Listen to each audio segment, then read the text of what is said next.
there we go. I'm here. Hello. Hi, how are you? I'm great. Mirza, am I pronouncing your name correctly? That is very good. Oh, it was a lucky guess. Yeah, Um, First of all, I've got a few questions here. I'm going to rattle through just the usual kind of stuff you normally get asked by journalists, I'm sure. yeah. And then we'll move on to something a little bit different towards the end, which hopefully you'll enjoy. So something a little bit different. Because I know you'll have done so many of these interviews. I know you get the same questions time and time again. So we'll try and make it a bit more entertaining for you.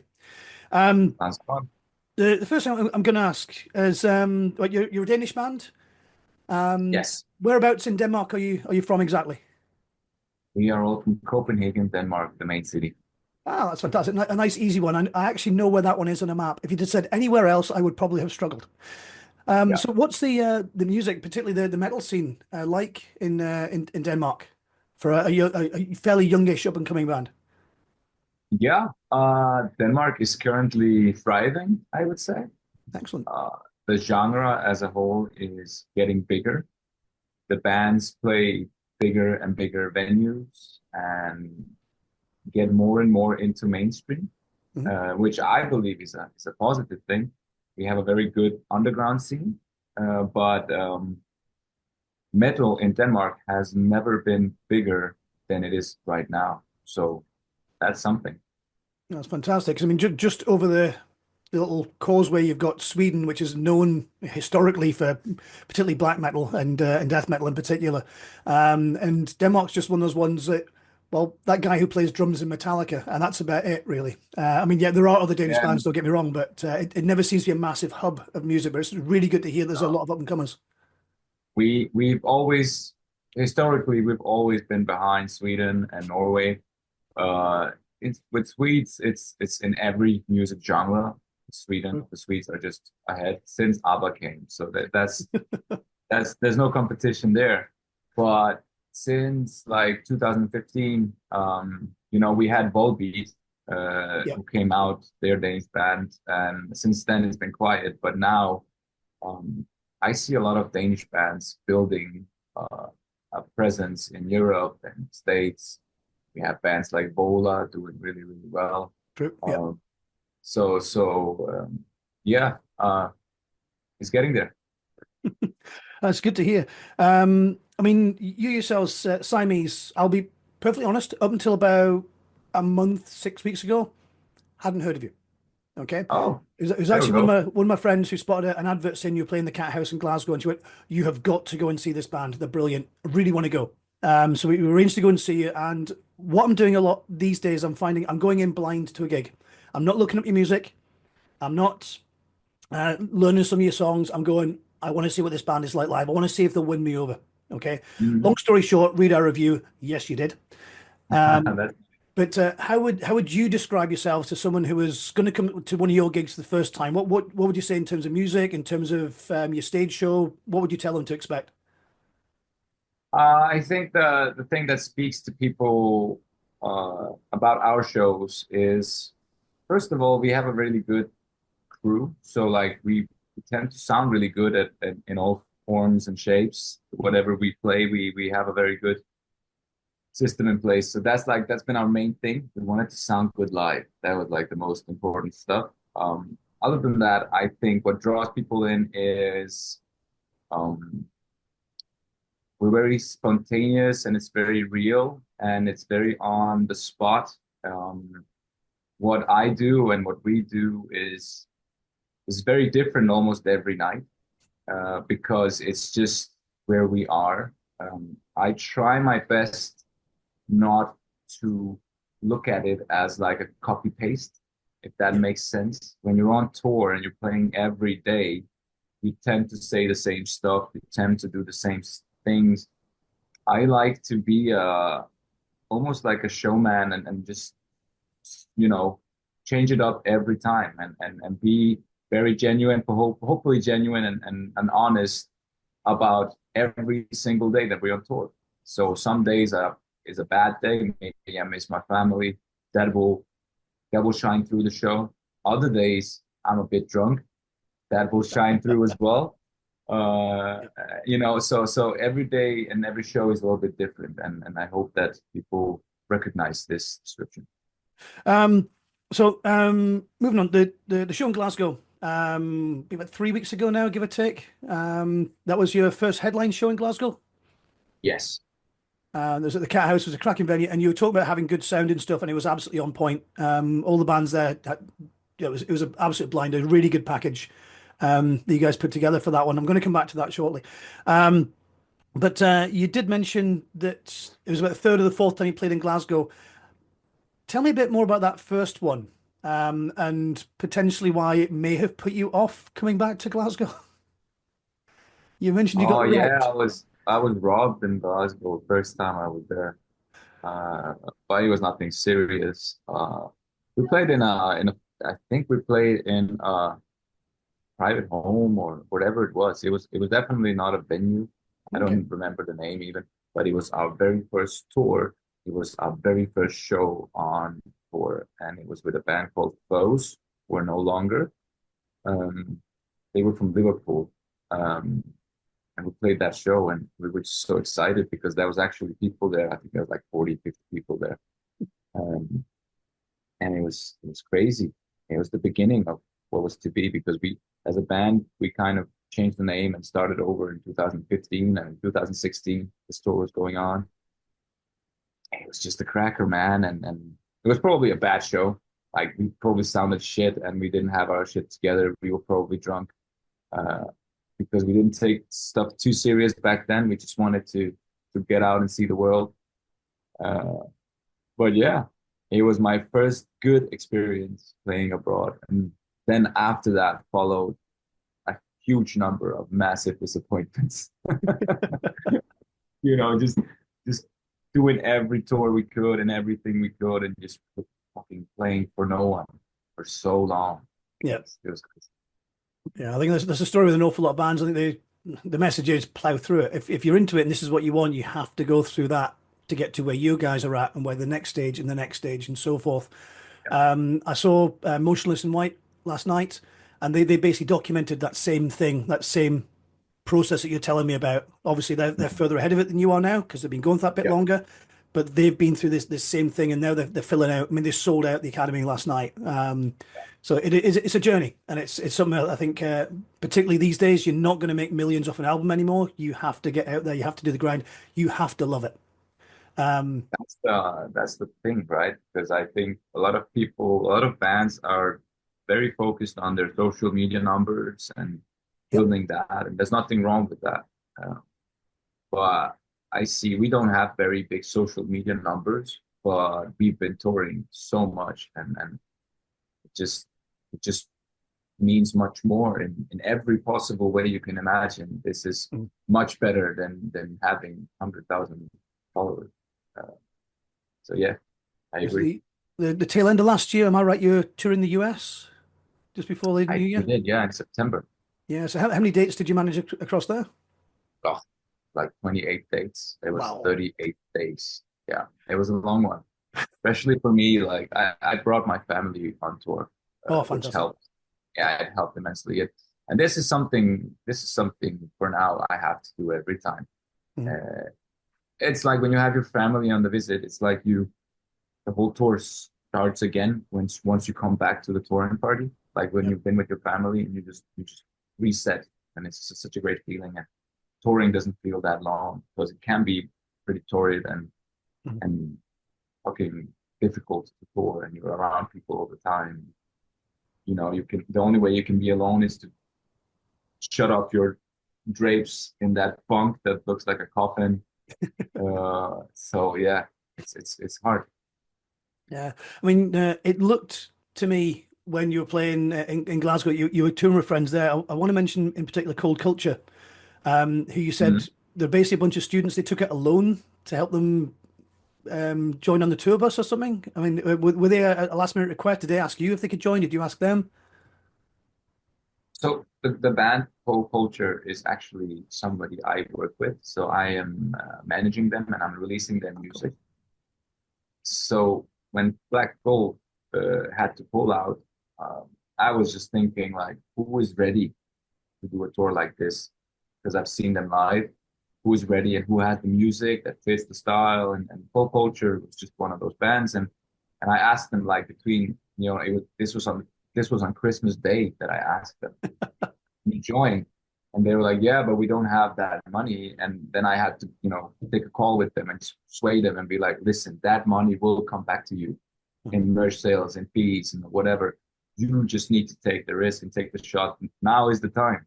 And I am happy to tell you now that since they've come back, we've had two offers for agents who want to work with them, and then also a tour has been offered to them. So you just need to, take a leap of faith and do Yep. these things because it will, the investment is worth it, especially when touring with bands and doing a full 4 week tour. Yeah.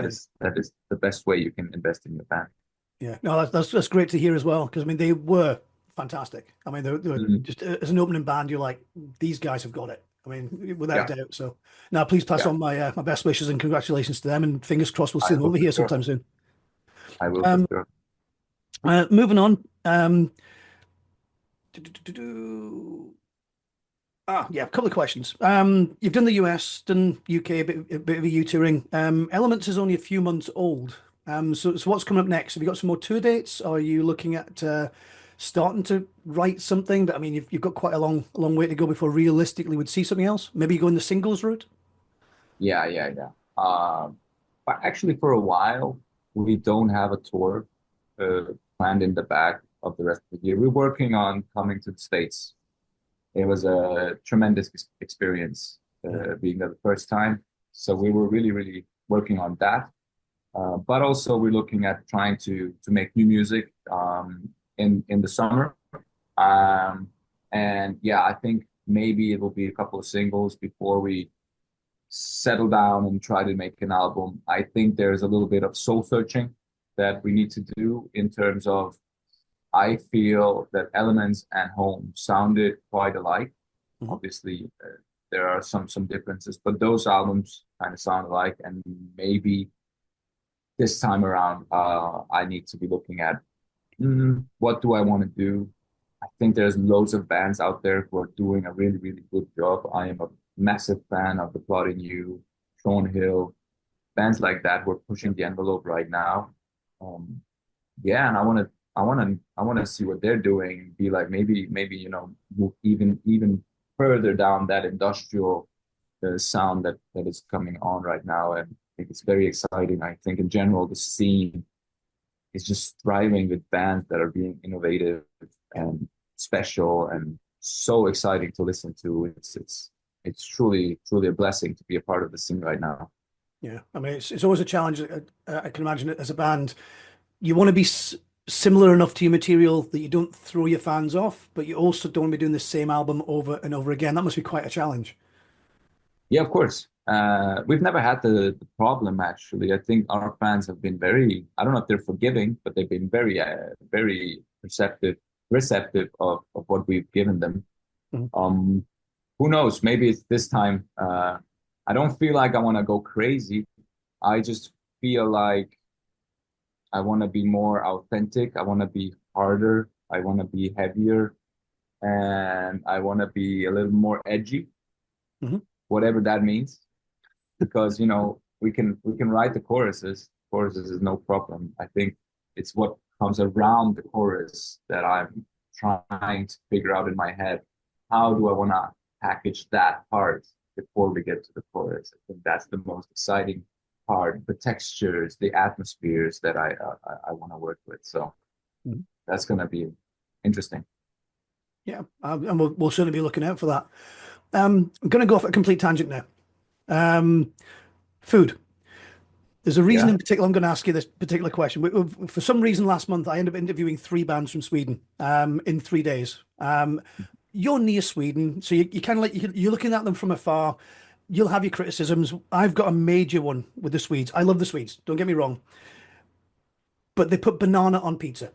Now, I'm wondering, is this also a Danish thing, or is this one of these things where you look at the Swedes and you go, what? Don't put fruit on a pizza, no matter what fruit it is. Don't put apple. Don't put pineapple.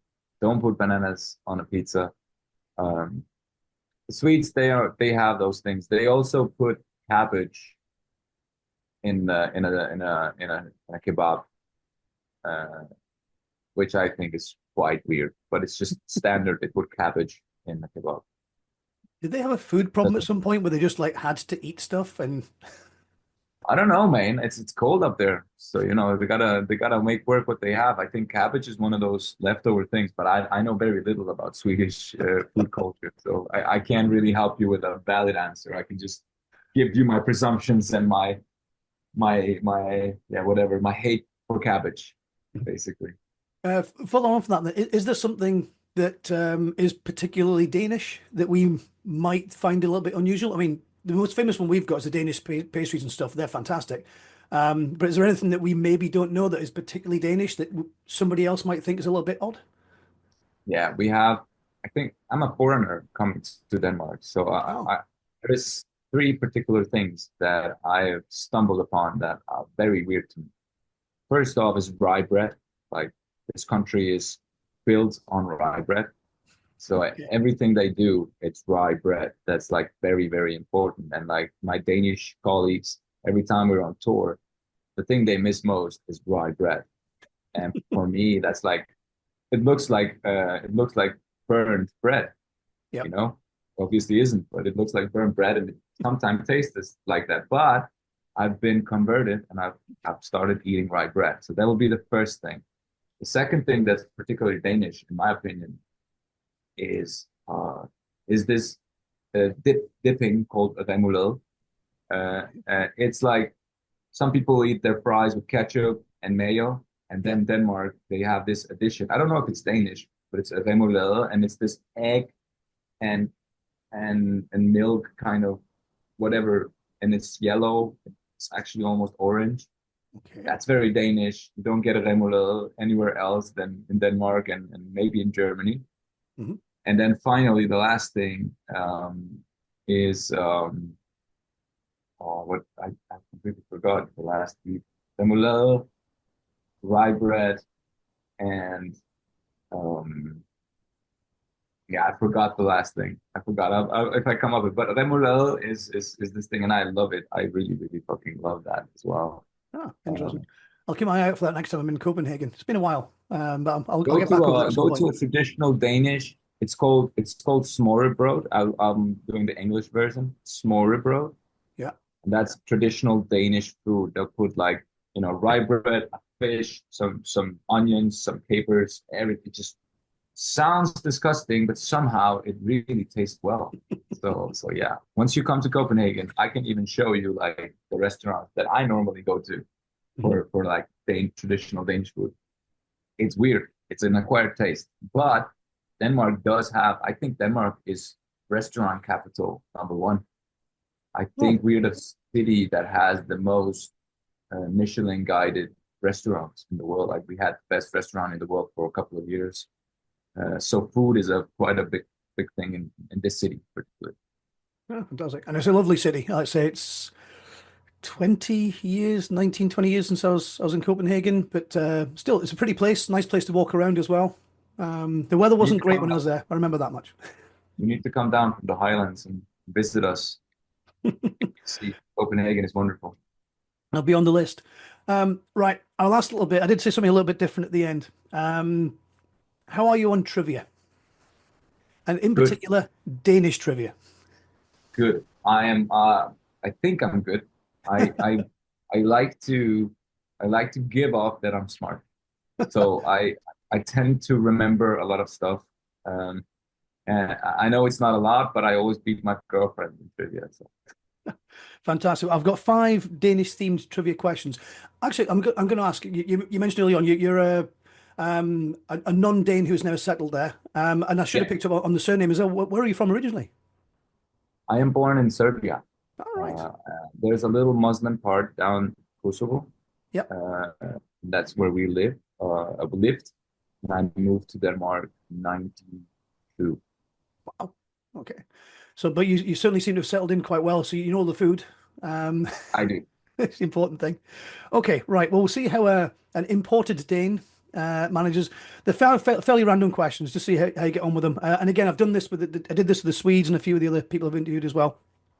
So the first one is which or what short-range wireless technology is named after a Danish king? What short range wireless technology is named? Bluetooth, Bloodset, Harald Bloodset. Yeah, that's it. Yeah, well done. It was apparently a code name that they used, and then when they got to the end of it, they were like, that's actually kind of cool. And Yeah, even the little rune that they used, the B, is I think it's based on his name or something. yeah. I can see. I looking at it right now, and that's actually true. I haven't thought about that, but that's obviously a own. Yeah, yeah. It's quite That's clever. funny. This one should be fairly easy. What Danish band sang the song Barbie Girl? That is my good friend René Div in Aqua. Told you, fairly easy ones. Number three, a little bit more challenging, but it's one you could possibly guess. Yeah, What Australian landmark, I'm not going to tell you where it is, somewhere in Australia, was designed by a Dane and opened in 1973? yeah, yeah. I know, I know. I just can't say the name. I want to say, um, is it Utzon? No. What's his That was name? that was the name of the architect. Well done. I was after the name of the building. Oh, Knut Utzon designed the thing, and the name of the building is. I'm going to give you the mark anyway because I would never have expected you to know the name of the architect. I think it's. Isn't it called Opera Utzon? No, Yep. no, Yep. no. Sydney Opera House. Yes. Opera House. Yeah, yeah. Okay, got it. Yeah. Wow. Oh, okay. Well, no, you've impressed me now. I mean, I was going to tell everybody who the architect was, and you were going to go, "Oh, Hey, yeah, I've never if heard of you him." want to pretend you're clever, you have to know stuff. You're not pretending. Thank you. Okay, another a food question here. What vegetable is caramelized using sugar and butter to make cotefleur, which are probably badly pronounced? Onions? It's not. It's a Ah, potato. I've never heard of the dish though. So I don't, Ah, fair enough. Well, what is if it? you don't know, you guess. What is it? What is the dish name? It begins with K, cotefleur. Kartofler. Kartoffel. Could would you have got it if I'd have pronounced it properly? Yeah, that means a potato. Oh, it literally means potato, does it? Yeah, it originally means potato. Yeah, I would have gotten that if it was a kartoffel. Oh, you know what? For correcting my pronunciation, I'll give you a half. I think that's fair. Yes, that's cool. I'm with that. I'm with that. Next one, this one should be an easy one as well. What bridge connects Denmark to Sweden? Øresundsbroen. Yep. Which is it's the same word in both languages, I think, and it means straight. Øresund. I think it's the name of the water. Yeah. And it's the longest land bridge in certainly in Europe, possibly the world. I think it's long. No, it's the longest Uh, one in Europe, I think. I think maybe, yeah, it might be. Or is it Storbæltsbroen? Because we have two bridges. And the other one, I know Storbæltsbroen was the largest bridge built, but only for a month. Then the Japanese, they overtook us and made an even larger bridge. But I think Storbæltsbroen is like 18 kilometers. I Yeah. don't know with Øresundsbroen. Maybe it's even longer, yeah. Yeah. I mean, the concept of a bridge that's long to somebody here is just phenomenal. I mean, the longest bridges we've got are, I don't know, a kilometer maybe. Yeah. Off the top of my head. I mean, there's something which takes you minutes. Something you measure in fractions of an hour to drive across, which is suspended over water, actually gives me the fear. We have a thing. It's funny in Denmark. We have this thing when we drive. We're trying to drive past Storbæltsbroen. Mhm. Uh, we have a competition where you start the song by Phil Collins, "Feel It in the Air Tonight," and you have to start it at a point where then remember the drum solo. Ba, ba, ba, ba, Ba-dum, ba, ba. ba-dum, ba-dum, It ba. has Yep. to, yeah, it has to hit directly once you're under the big pillars of the bridge. So always like now, and then you just drive and then try to hit that exact moment of the drum solo of ba, ba, ba.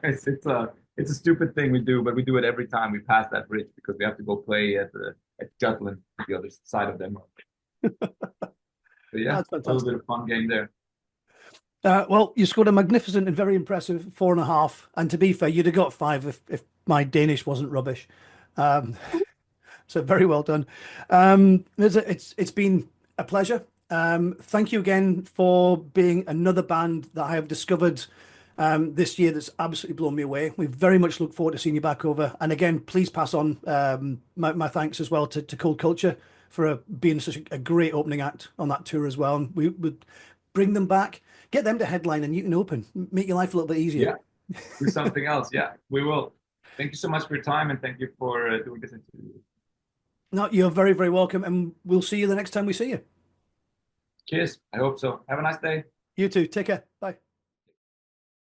This episode is copyright The Moshful Times, introductory music by Elliot Alderman Broom, and any music used throughout the episode is copyright to the original performers and creators.